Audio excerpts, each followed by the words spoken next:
Buenos días, feliz domingo. Llevamos un tiempo en que la palabra de Dios nos habla de la oración, del diálogo con Dios, porque eso es exactamente la oración. La oración es diálogo, encuentro, relación. La oración no es ni un mercadeo, no es una compra y venta, no es una cuestión supersticiosa.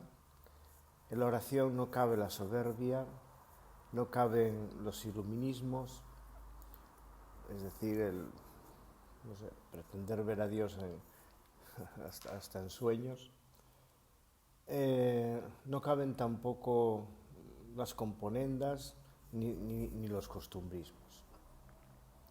La oración es entrar en la intimidad de uno mismo, allá donde Dios toca el alma con su dedo, hacer silencio, es decir, evitar todos los ruidos que impiden la comunicación con el Señor y, por supuesto, con nosotros mismos, y a partir de entrar en ese templo que es la intimidad, la interioridad de la persona, hacerlo siempre desde la verdad y desde la humildad.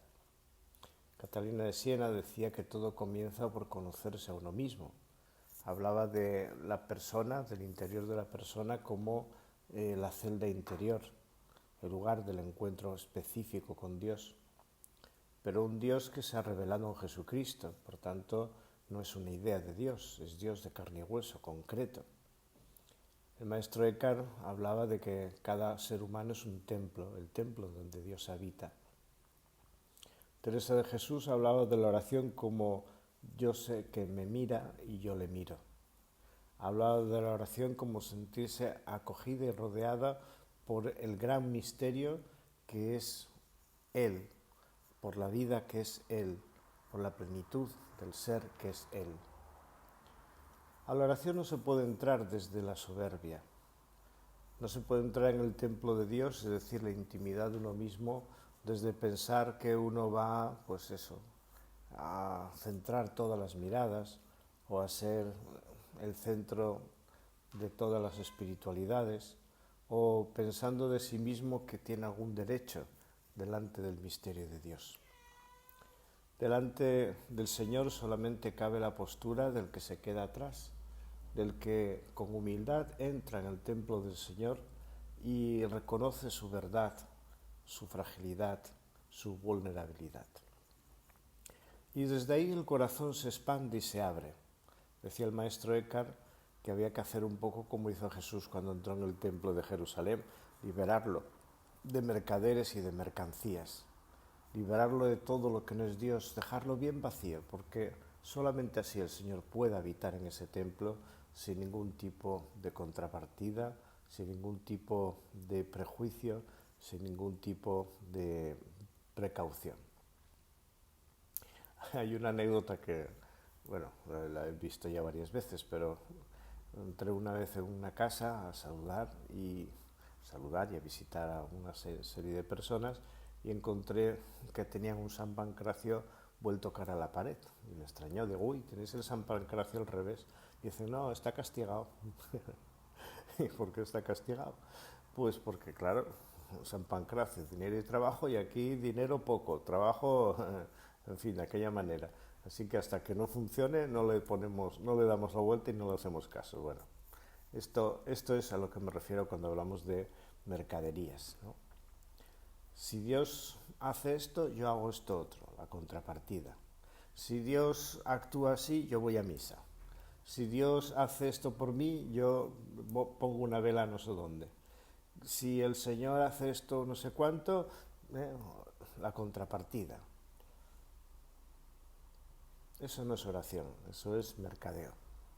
Es legítima la petición, es legítima la intercesión, es legítima la alabanza, pero no el mercadeo.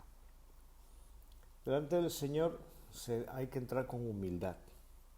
Y la humildad, decía Santa Teresa de Jesús, es vivir en la verdad. Y eso, con la verdad en la mano, nos descubrimos frágiles y pecadores. Si queréis un modelo de cómo debe ser la oración cristiana, tenéis la Eucaristía. porque la Eucaristía, en su estructura, nos habla de cómo se entra en la presencia de Dios. Estamos en el nombre del Padre, del Hijo y del Espíritu Santo. Estamos en relación con aquel que se nos ha dado en el bautismo y ha hecho de nuestra historia su propia historia, de nuestra casa su propio templo, de nuestra vida su propia vida. De aquel que vino para nuestra salvación y que se puso y acampó entre nosotros para nuestra salvación. El Verbo se hizo carne y habita entre nosotros. Tenemos también la situación de, lo primero que hacemos en la Eucaristía es pedir perdón, pedir al Señor que nos libere de todo aquello que no es Él, que no tenga en cuenta nuestras limitaciones, nuestros fallos, nuestras ideas equivocadas, nuestra libertad mal utilizada. Y el mal, el pecado, no solamente es acción hacia afuera, sino también acción hacia adentro.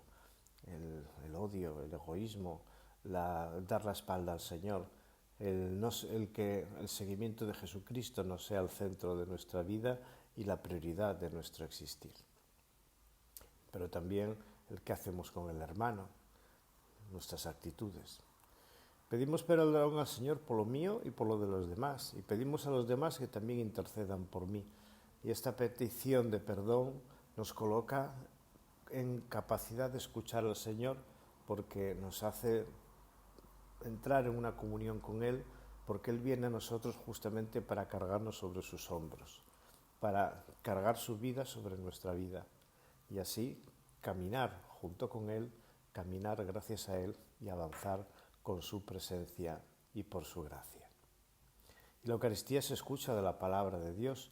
Eucaristía es el sentirse y descubrirse hermanos. No estamos solos, no somos islas, estamos bautizados, formamos parte de un todo que llamamos Iglesia. Por eso, cuando estamos juntos, nuestra oración se intensifica. Cada uno llevará su inquietud, pero delante del Señor hacemos piña. Y hacemos piña para contemplarle, para hablarle, para mirarle a los ojos y saber que nos ama. La oración puede ser una oración de alabanza, de gratitud. Es lo primero, dar gracias. Y en esa acción de dar gracias nos reconocemos frágiles y siempre en deuda con Él, porque Él lo dio todo para que nosotros tuviéramos vida en abundancia. La oración puede ser de intercesión, por supuesto que sí, oramos los unos por los otros, hablamos de la comunión de los santos, eso es exactamente lo que dice el credo, la comunión de aquellos que se saben que están unidos por un vínculo único y verdadero que es Jesucristo, que es el Padre y el Hijo y el Espíritu Santo, que Jesucristo nos revela y nos comunica. El propio ser de Jesús forma parte de nuestro ser, del mío y del resto de los bautizados. Pero también intercedemos por los no bautizados, por todos los hombres y mujeres por los cuales a los cuales Dios hizo a imagen y semejanza suya y por los cuales se encarnó el Verbo y por los cuales murió y resucitó. La oración también es un compartir y un pedir. Claro que sí, la oración de petición, pedir al Señor lo que necesitamos, pero no tanto en el plano del mercadeo, como he dicho antes, sino en el plano de ponerse a su alcance para que dejarle actuar a Él, dejarle a Él ser Dios. Claro que puedo hablar con Él, porque de hecho la oración es diálogo con Dios, y en ese diálogo también le podemos decir lo que necesitamos, expresarnos como somos, expresar nuestros deseos. Decía Teresa de Jesús que llega un momento en que su voluntad y la nuestra están unidas, están unificadas. Cuando Él actúa en mí, lo actúa porque está en mí y conmigo, y desde mí y desde mi ser, desde mi identidad frágil y pequeña, Él muestra su rostro y actúa con magnanimidad. Decía Jesús también, no tengáis miedo de insistir, no tengáis miedo de pedir con insistencia, no tengáis miedo de mantenernos siempre en la dinámica de la fe, porque es en la dinámica de la fe donde encontramos la verdad y el impulso para el vivir. La oración es diálogo, es encuentro. Es un diálogo y un encuentro que necesita calidad. Por eso los ambientes orantes son importantes, el silencio de un bosque, pero también la intimidad de la capilla delante del sagrario. En mi hogar, el lugar específico de la oración, el que haya yo designado, donde yo me encuentre a gusto. Puede ser un sillón, puede ser, en fin, cada uno tiene su rincón favorito, por decirlo así, la subida a la montaña, la contemplación del mar. Contemplar es exactamente eso, abrir los ojos, pero no solo estos ojos, también los ojos del alma, los ojos de la vida, donde Dios y yo nos miramos. Orar es disfrutar de la intimidad con Dios, pero también sabiendo que esa intimidad con Dios nos compromete con Él. Él se compromete conmigo, por supuesto, pero yo a la vez me comprometo con Él. Porque si es un diálogo de amor y es una mirada de tú a tú, al final los dos nos vamos a sentir concernidos en su proyecto, que es el reino de Dios, que me atañe a mí. Y mi proyecto y el proyecto de Dios tienen que ser el mismo proyecto, porque al final de lo que se trata nuestra historia es de una historia de salvación, de una historia de vida eterna, cosa que se nos ha olvidado en nuestro discurso, en nuestra predicación. La oración es mirada a la vida eterna, es mirada al cielo, es mirada a la totalidad de hacia dónde caminamos. Caminemos justamente hacia la plena comunión con Dios. La Eucaristía también nos habla de todo esto. Ese Jesús que se hace pan y vino es fuente de vida y alimento para todo aquel que se acerca a Él. Pero eso compromete. La oración compromete.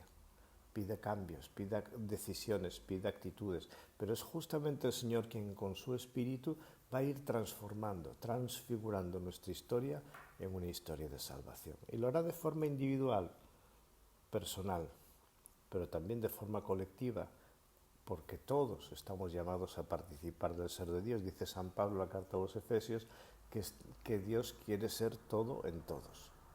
Pues la oración es el comienzo de esta relación y es también el comienzo de una vida en comunión con Él y una vida transfigurada de acuerdo a Jesucristo.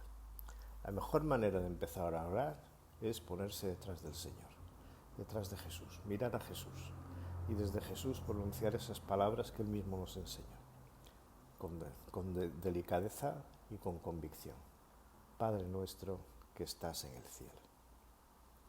Situémonos en el templo de uno mismo, el templo de la iglesia. No me refiero a la iglesia de piedra, me refiero a la comunión eclesial, el templo de la historia humana, el templo de la naturaleza que Él mismo puso ante nuestra mirada para hacernos descubrir que Él es nuestro Señor, Él es nuestro Creador, Él es nuestro Salvador.